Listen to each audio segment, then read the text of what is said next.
It is exactly as advertised. You don't do a co-op term, come here full time and go, wow, there's so many other things that I need to do now that I wasn't doing before. Gave me a really good background knowledge on the smallest details of what goes on. It was nice being able to work full time, actually be in an office, be around people who have experience in the field that I was going to school for. It allowed me to show what kind of expertise I had already and to show that I was willing to learn. It gave me an in to the industry, and I had a bunch of connections that I could use. Eclipse has been really good in terms of work culture and things like that, where it really fosters a sense of community and team playing and team learning. In a typical interview, you get maybe 10, 15 minutes to really see what the company is and ask questions.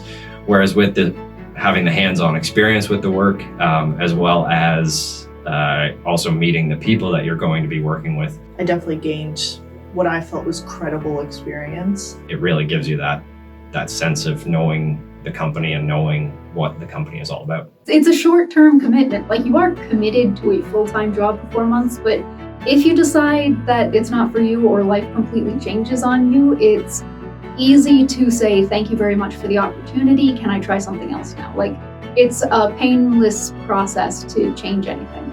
I'm just really lucky that I didn't need to. Through hard work and showing that I'm responsible and showing that I am able to take initiative, that's really what led to full-time work.